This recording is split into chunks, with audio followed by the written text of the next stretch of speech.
Hello students, this is Hashmi and welcome you to your own channel Grammar with Hashmi.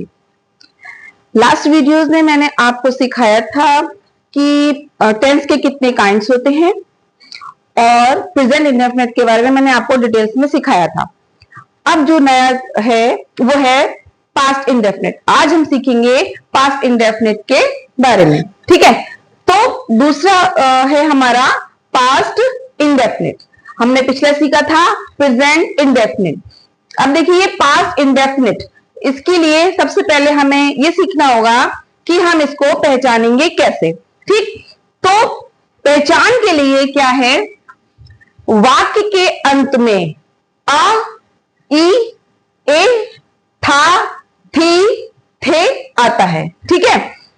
मैं फिर से repeat करती हूं, आ, ई, ए, था, थी, थे आता है। फॉर एग्जाम्पल मैं आपको एग्जाम्पल के तौर पर समझाती हूँ कि किस तरीके से हमारा ये आ, ई, ए, था, थी, थे आता है। जैसे पहला सेंटेंस है हमारा, वह समय पर स्टेशन पहुंचा, ठीक। चा मतलब आ का डंडा आ गया यहाँ पर, तो ये हमारा आ वाला कंप्लीट हो गया। Okay, is that clear. Next आ रहा है हमारा, हमने निर्धनों की सहायता की। सहायता की में ई लगा हुआ है, ई की मात्रा है, तो हमारा ई आ गया। उसके बाद आया तुम फौज में भर्ती हुए, ठीक है, तो इसमें क्या की मात्रा आ गई, ए की, तो हमारा ए जो है हो गया। अब हमें क्या देखना है कि था, थी कैसे, वो कैसे होगा, वह समय पर स्टेशन पहुंचा था, हमने निर्धनों की सहायता की थी, तुम फौज में भर्ती हुए थे, ठीक। अगर हमारा था, थी, थे, ठीक। आई थिंक आप लोग को समझ आ गया होगा कि जब हमें पास्ट इंडेफिनिट की पहचान करनी है तो किस तरीके से करेंगे। जब भी इस तरीके का सेंटेंस हमारे सामने आता है तो हमें समझ जाना चाहिए कि ये हमारा पास्ट इंडेफिनिट टेंस है, ठीक। अब हम इसको सीखेंगे कैसे, इसको हम हिंदी से इंग्लिश में कन्वर्ट कैसे करेंगे, ट्रांसलेट कैसे करेंगे, उसके लिए रूल्स आता है हमारा। ये रूल्स क्या होता है, सब्जेक्ट प्लस वर्ब की सेकंड फॉर्म प्लस ऑब्जेक्ट, ठीक है। लास्ट टेंस की तरह इसको डिवाइड नहीं करते हैं दो में, इसमें सब में ही हो, शी हो, इट हो, आई हो, वी हो, दे हो, यू हो, जो भी आए उसमें हमारा यही वाला रूल लगने वाला है। एक बार मैं आपको फिर से समझा दूं कि सेंटेंस को हम डिवाइड करते हैं सब्जेक्ट में, वर्ब में और ऑब्जेक्ट में। मैंने आपको बताया था, बता चुकी हूँ, फिर से बताती हूँ कि हमारा सब्जेक्ट जो है वो बिल्कुल स्टार्टिंग में आता है और वर्ब जो होता है वो हमारा लास्ट में होता है और बाकी जो कुछ बचता है वो हमारा ऑब्जेक्ट होता है। वर्ब को मैं एक बार से फिर डिफाइन कर रही हूँ। वर्ब मतलब एक्शन वर्ड या डूइंग वर्ड्स, जो भी काम हम करते हैं वो हमारा वर्ब कहलाता है। जैसे पहले मैं हिंदी में बोलती हूँ, जाना, आना, खाना, पीना, सोना, रोना, चलना, सब। जैसे गो, ईट, वॉक, स्लीप, गेट अप, ये सारी चीजें हमारी जो होती हैं ये वर्ब में आती हैं, ठीक है। उसके बाद में हम सबसे पहले करेंगे, पहचानेंगे कि भैया ये कौन सा टेंस है, ठीक है बच्चों। हमने पहचान लिया भैया वाक्य के अंत में आ, ई, ए आ रहा है, ठीक है, तो हमारा ये हो गया पास्ट इंडेफिनिट। जब ये पास्ट इंडेफिनिट है तो हमारा रूल कौन सा लगेगा, ये वाला लगेगा। कौन सा लगेगा, यानी कि सब्जेक्ट, उसके बाद वर्ब की सेकंड फॉर्म, उसके बाद ऑब्जेक्ट। एक चीज मैं आप लोगों को और बताती चलूं कि वर्ब की सेकंड फॉर्म सिर्फ और सिर्फ प्रेजेंट पास्ट इंडेफिनिट के अफर्मेटिव में ही लगती है, ठीक है। अफर्मेटिव मैंने आपको बता चुकी है, फिर से बता रही हूँ। अफर्मेटिव मतलब जो बिल्कुल सिंपल सा सेंटेंस होता है जिसमें नहीं, ये सवाल नहीं पूछा जाता, तो अफर्मेटिव में ही लगता है। या फिर नेगेटिव में जहां पर हम नेवर लगाते हैं वहां से वर्ब की सेकंड फॉर्म लगेगी, बाकी किसी में भी वर्ब की सेकंड फॉर्म नहीं लगेगी। अब हम चलते हैं इसको हिंदी से इंग्लिश बनाने की तरफ।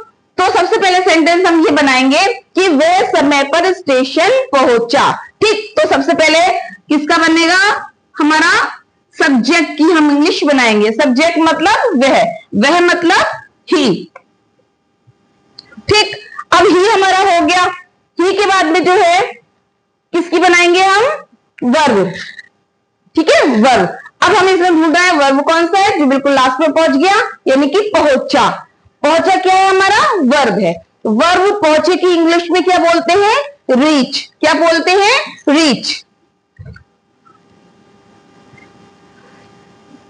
रीच, रीच हमारे जो है फर्स्ट फॉर्म है। अब हमें यहाँ कौन सी फॉर्म लगानी है, सेकंड फॉर्म लगानी है। तो इसके लिए हमें इसको सेकंड करना पड़ेगा ईडी लगाकर। अगर हम इसमें ईडी लगा देते हैं तो ये हमारे वर्ब की सेकंड फॉर्म बन जाती है। बच्चों वर्ब की 3 फॉर्म्स होती हैं, फर्स्ट फॉर्म, सेकंड फॉर्म और थर्ड फॉर्म। ठीक है, तो हमने लगा दिया ही रीच्ड। उसके बाद क्या बचा, समय पर स्टेशन पहुंचा। ठीक है, तो ही रीच द स्टेशन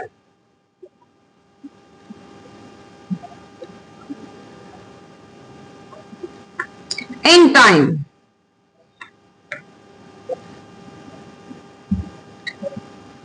ठीक है, हमने बना लिया he reach the station in time. अब आते हैं हम नेक्स्ट पर। हमने निर्धनों की सहायता की। हमने मतलब वी। ठीक, वी वर्ब क्या है इसमें, सहायता की। सहायता मतलब हेल्प। कौन सी फॉर्म लगानी है, सेकंड फॉर्म, इसीलिए ईडी। हेल्प हो गया, वी हेल्प। हमने सहायता की, किसकी सहायता की, निर्धनों की। वी हेल्प द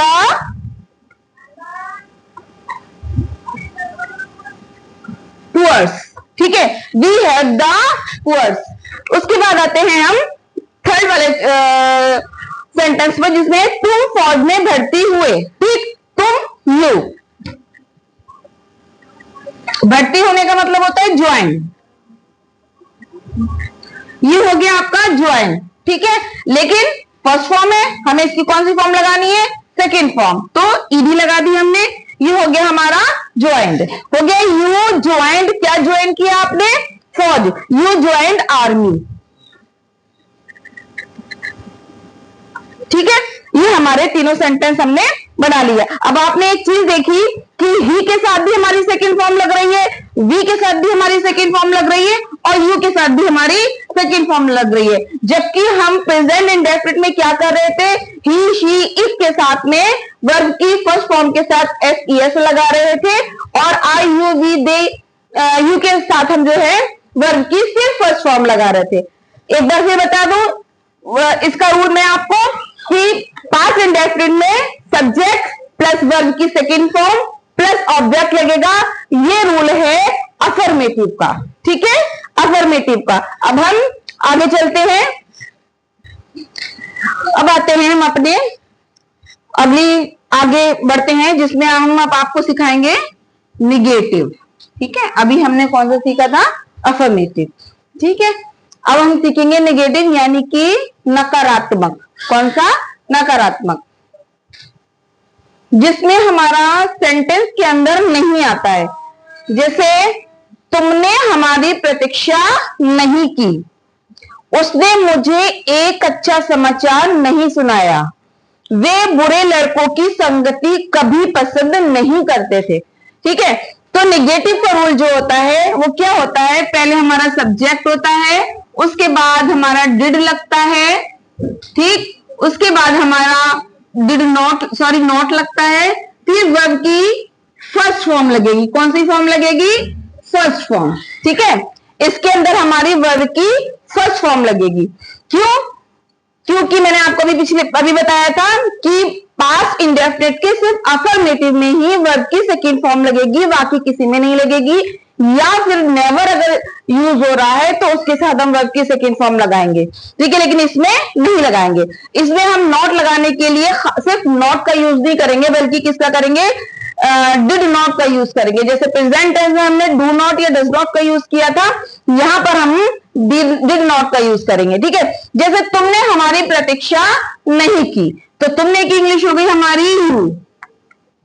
ठीक, सब्जेक्ट आ गया हमारा, उसके बाद हमें क्या लिखना है, डिड नॉट, जैसे कि हमारे रूल्स में दिखाई दे रहा है, यू डिड नॉट। ठीक, डिड नॉट। उसके बाद क्या आ रहा है, हमारे रूल में क्या दिखाई दे रहा है, डिड नॉट के बाद वर्ब दिखाई दे रहा है। वर्ब इसमें क्या है, प्रतीक्षा। ठीक है, प्रतीक्षा को क्या बोलते हैं? वेट।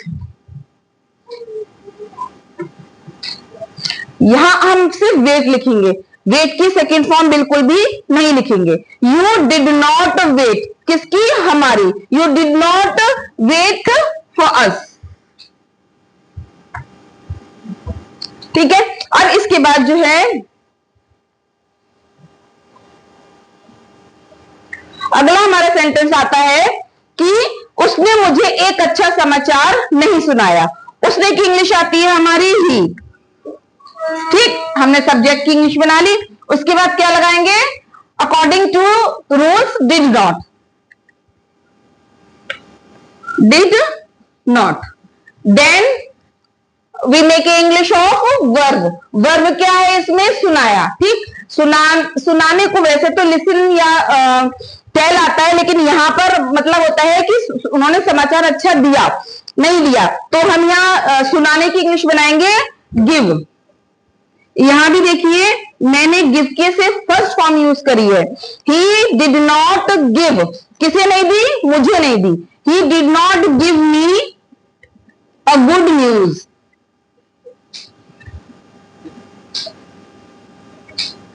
ठीक है। आगे हमारा he did not give me a good news. अब आते हैं अगले पर, वे बुरे लड़कों की संगति कभी पसंद नहीं करते। अब बच्चे देखिए इस सेंटेंस के अंदर आ रहा है कभी नहीं। क्या आ रहा है? कभी नहीं। मैंने भी आपको बताया था कि वर्ब की सेकंड फॉर्म जो है हम नेवर के साथ यूज करेंगे, और कभी नहीं की इंग्लिश होती है नेवर। तो इसको किस तरीके से बनाएंगे? देखिए वे की अंग्रेजी हो गई दे नेवर, ये हमने लगाई है किसकी इंग्लिश? कभी नहीं की। ऊपर क्या लग रहा था? डिड नॉट, क्योंकि नॉर्मल सा नहीं है। नीचे क्या है? कभी नहीं है, तो वहां हम लगाएंगे नेवर। They never liked. अब यहां हम जो है वर्ब की सेकंड फॉर्म यूज करेंगे। They never liked the company of bad boys.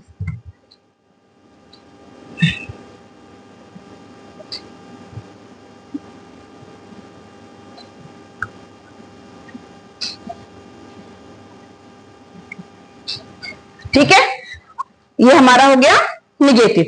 आप लोग प्लीज वीडियो को पॉज करिए, और पॉज करने के बाद इसका स्क्रीनशॉट ले लीजिए और अपनी कॉपियों पर नोट कर लीजिए, जिससे ये आपके पास बना रहे, बार बार आपको मोबाइल पर ना आना पड़े। ठीक है, अब हम बनाते हैं दूसरा सेंटेंस। क्या है वो? क्या वह प्लेग से नहीं मरा। अब आप लोग बच्चे देखिए, इसमें सवाल भी पूछा जा रहा है और नॉट भी, नहीं भी, यानी कि ऐसे सेंटेंस हमारे कौन से होते हैं जो नेगेटिव भी होते हैं और हमारे इंट्रोगेटिव भी होते हैं, ठीक। तो उसको क्या सिंपली कुछ नहीं करना है, मैं आपको इसका रूल एक बार ऊपर लिख करके दिखा दे रही हूं। जैसे डिड लगाएंगे, ठीक है, डिड के बाद सब्जेक्ट, उसके बाद नॉट, ठीक, उसके बाद वर्ब की फर्स्ट फॉर्म और उसके बाद ऑब्जेक्ट, ठीक है। ऐसे ही WH वाले में भी लगेगा। सबसे पहले WH plus did plus subject plus not plus verb की फर्स्ट फॉर्म और प्लस ऑब्जेक्ट, ठीक है। तो सबसे पहले हम ये बनाते हैं, क्या वह प्लेग से नहीं मरा। Did he not die for plague, ठीक है। Did he not die for plague, हमने क्या करा? वर्ब के फौरन बाद हमने नॉट लगा दिया। अब जैसे इसमें अगर वो लिखता है क्या उसने तुमको एक कलम दिया, अगर हम इसको ऐसे पढ़ते हैं, क्या उसने तुमको एक कलम नहीं दिया, तो हम कैसे बनाएंगे? Did he not give you a pen. तो हम क्या करेंगे? सब्जेक्ट की बात क्या लगा देंगे? नॉट लगा देंगे, ठीक है। अब अगला देखते हैं वो सेंटेंस जिसके अंदर प्रश्नसूचक शब्द हमारा बीच में आता है। बीच में आता है यानी कि ये कब आया हुआ है। जैसे तुम फौज में कब भर्ती हुए, ठीक है। तो कब हमारा क्या है? प्रश्नसूचक शब्द है जिसकी इंग्लिश होती है व्हेन, ठीक है। तो हम सबसे पहले लिखेंगे व्हेन, जैसे कि हमारे रूल्स में लिखा हुआ है। सबसे पहले व्हेन लिखेंगे, उसके बाद क्या लिखेंगे? डिड। व्हेन डिड उसके बाद क्या आ रहा है हमारा subject, when did you join army. ठीक है, तो ये हो गया हमारा when did you join army. ये इसको अगर हम इस रूल से बनाएंगे, जैसे तुम फौज में कब भर्ती हुए, या वैसे इसमें नेगेटिव बन नहीं पा रहा है,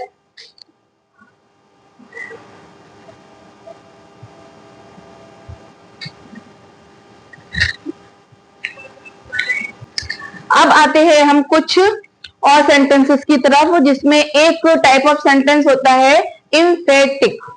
ठीक है, इसमें क्या होता है कि हम जब किसी भी बात को जोर देकर बोलते हैं, क्या करते हैं, जोर देकर बोलते हैं, तो वो हमारा एम्फेटिक सेंटेंस हो जाता है। जैसे वे झूठ जरूर बोला, ठीक है, वो झूठ जरूर बोला, तो यहां जरूर जो हो गया, एक चीज पर जोर दिया जा रहा है, तो उसको हम कैसे बनाएंगे, इसमें क्या करेंगे, अगर हम किसी चीज को प्रेशराइज कर रहे हैं, then I will put the did. जैसे ही डिड टेल ए लाई, वैसे अगर सिंपली हम बोलेंगे वे झूठ बोला, तो उसकी इंग्लिश बनेगी ही टेल ए लाई। लेकिन अगर वो कहता है कि वे झूठ जरूर बोला, जब जरूर आ जाता है, जब किसी चीज को प्रेशर से कहते हैं, तो हम वहां क्या करेंगे, सब्जेक्ट के बाद डिड लगा देंगे, ही डिड टेल ए लाई। ठीक है, उसी तरह से जैसे एक तो हो गया जरूर, ठीक है, दूसरा होता है अवश्य। जैसे मैंने अवश्य तुम्हारी सिफारिश उससे की, ठीक है, सिफारिश की नहीं है बल्कि अवश्य की है। वो इस चीज को बहुत ही ज्यादा प्रेशराइज कर कह रहा है कि मैंने तुम्हारी सिफारिश उससे जरूर अवश्य की है। ठीक है, तो इसको भी कैसे करेंगे, डिड लगा देंगे। जैसे I did recommended you your case to him. ठीक है, तो अब जहां पर भी आपको लगता है कि जैसे किसी चीज में जोर दी जा रहा है, तो सिर्फ सिंपली क्या करना है, हमें सब्जेक्ट के फौरन बाद डिड लगा देना है, अगर वो पास्ट इंडेफिनिट में है तो। ठीक है, लेकिन अगर वो प्रेजेंट इंडेफिनिट में है, तो आप डिड की जगह डू या डज लगाएंगे अकॉर्डिंग टू द सब्जेक्ट। ठीक है, अगले आया एक और होता है यूज्ड टू। यूज्ड टू का मतलब क्या होता है कि जब किसी की आदत पाई जाती है, हैबिट होती है, तो वहां पर हम यूज टू का यूज करते हैं। जैसे मैंने लिखा हुआ ये सेंटेंस, मेरे पिताजी मुझे प्रतिदिन घर पर पढ़ाया करते थे, यानी कि उनकी आदत थी, क्या आदत थी कि वो मुझे रोज पढ़ाते थे, प्रतिदिन पढ़ाते थे। ठीक है, तो वहां क्या थी, उनके पिताजी की ये आदत थी। तो उसको कैसे बनाएंगे, माई फादर सब्जेक्ट हो गया, और सब्जेक्ट के फौरन बाद ही हम क्या लगा देंगे, यूज टू। क्या लगा देंगे, use to. My father use to teach me at home every day. Clear. After that हम प्रतिदिन 6 बजे उठा करते थे। उठा करते थे मतलब उनकी आदत थी 6 बजे ही उठने की। ठीक है, तो वहां पर भी हम क्या करेंगे, यूज टू लगाएंगे। इसको ऐसे बनाएंगे, we use to get up at 6 o'clock daily. ठीक, ये सारी चीजें जो है मैंने आज आप लोगों को क्लियर कर दी है। आज जो है मैंने आपको पास्ट इंडेफिनिट टेंस जो है पूरा कंप्लीट कर दिया है। अगर आपको मेरी ये वीडियो पसंद आ रही है, मेरा पढ़ाया हुआ कुछ समझ आया, आपने मुझसे कुछ सीखा है, तो प्लीज चैनल को सब्सक्राइब कीजिए, लाइक कीजिए, कमेंट कीजिए, ठीक है, और बेल आइकन को दबाना बिल्कुल ना भूलिए। Thank you very much.